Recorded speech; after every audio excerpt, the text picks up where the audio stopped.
you could have anything in the world, what would it be? I've been thinking about this question a lot recently, and I'm torn between two things, all right? Here's the thing. I've thought about it, and I'm like, man, it would be really cool to have a private jet, and you can fly anywhere in the world, right? You have unlimited fuel, maybe a pilot who's cool going 24/7, and you could just, on the weekend, just be like, hey, I wanna go to Paris, and you and your friends could get in the private jet and go to Paris, and it would be so cool. You could go anywhere, everywhere, whenever you want.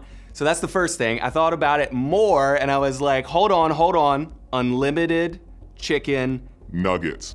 Right? Like, just think about it. The more you think about it, the better it sounds. You get Chick-fil-A nuggets. If you want McDonald's nuggets for some reason, you could get those, right? Like, you could get unlimited nuggets whenever you want, just brought to you on a silver platter. The more I think about it, the more it just sounds dope, and I really want it. Maybe you would want to be the best athlete on your team, and maybe you would want to go to the NBA and be the greatest of all time. Maybe you would want to act on Broadway, right?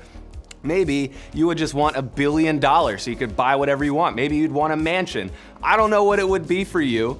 Maybe it's chicken nuggets. Think about it. But here's the thing. You and I don't necessarily have access to this, but as much as it sounds like an imaginary thing that could never happen, it actually did happen once in the Bible to a guy by the name of Solomon. You see, Solomon was given the chance to ask God for anything he could ever want. And so we're gonna look at this story and just see, what did Solomon ask for, and what does it have to teach us about how we live our lives? And so this story is found in the book of 1 Kings chapter 3. You guys could open up there now, but what you need to know about Solomon is Solomon was the son of a guy named David. And David, if you've heard of the David and Goliath story, that was David. And David was a king of Israel, and he wasn't just a king, he was the king, right? He was the greatest king of all time. He was amazing, and everyone loved David. And David was known for being a great king and for being really close to God. God actually described him as a man after his own heart. God loved David, and David loved God. And David was not perfect by any means. He made a lot of mistakes, but the people loved him and God loved him. And now enters Solomon. And when David died, his son Solomon was made king, and Solomon had some big shoes to fill, right? He had to follow up the greatest king to ever be a king, right? And so he's talking to God, and God gives him this opportunity because of how much he loved David.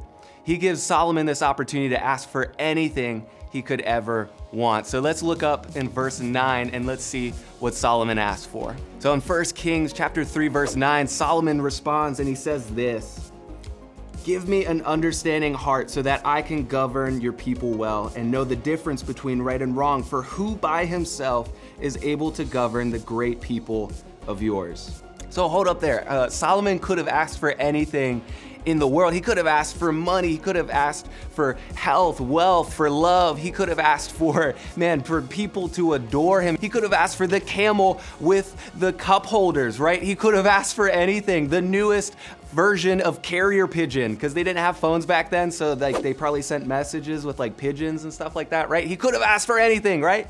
I don't know what you would have asked for, what I would have asked for in that moment, but he asked for something. He says, "Give me an understanding heart." See, Solomon asked for wisdom. Instead of money, he asked for wisdom. Instead of love, he asked for wisdom. Instead of anything else he could have asked for. What is wisdom? Why is it so important? Why did Solomon, if he had one thing, that's what he asked for? Why? See, guys, wisdom is kind of this hard concept to wrap our minds around. It's different than intelligence. It's different than knowledge. It's different than just being really smart and getting really good grades. You see, wisdom is a little deeper than all of those things. See, wisdom is not just having the right knowledge, right? Knowledge is about having all the facts, the information, the data. Wisdom is knowing what to do with all of that. Wisdom puts knowledge into action. Wisdom is different than all of those things. It's informed by those things, but knowledge helps us get good grades, right? And we all love getting smarter and we love doing well in school, right? But it's more important than that. It's not just getting good grades. Wisdom is about living a good life.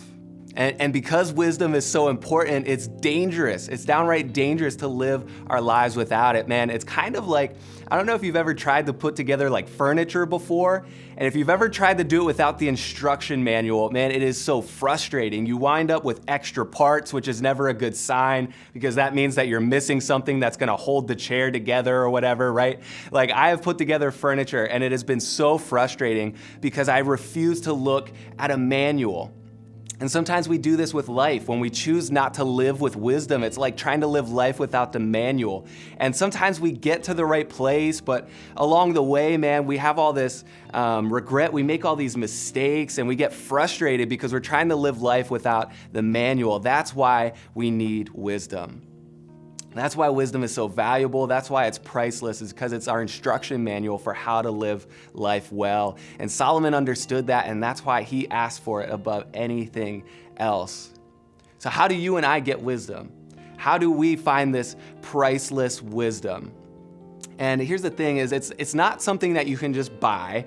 It's not an app that you can just download on your phones, right? It's not just out there under a rock, and if you search in the right place, you'll find it. It's not as complicated as all of those things. You see, getting wisdom is actually super simple. Where is wisdom? It's in God's hands, and He's waiting for you to ask for it. You see, guys, wisdom, like everything else, comes from God. God is the source of all wisdom. He's the creator, He's the owner, He's the provider of all wisdom. Solomon, who we just read about, he wrote a book of the Bible where he shares with us all of the wisdom that he learned from God. It's this book called Proverbs. And in chapter 8, he talks about wisdom this way. He says that wisdom was created before anything else. He says that God formed wisdom before He created the world. See, God valued wisdom above all else, and so He created it first before He went anywhere else. What if you and I valued wisdom the way God does? What if you and I value wisdom the way Solomon did? Man, we could find this instruction manual for our lives, and we could live life well, and we could live a life full of meaning and purpose. But here's the thing, getting wiser, it's not gonna be an overnight process. Nobody's ever gonna be an overnight success with this one. It takes small steps. And so this week, how about you take a small step towards wisdom? How about you commit to reading your Bible once a day? Maybe you can even start in the book of Proverbs and you can learn about the wisdom that God shared with Solomon. Just read something from the Bible. I'd recommend starting in Proverbs, but read something once a day, because here's the thing is the Bible is God's words to us. And so if we're looking for wisdom, man, we need to start here.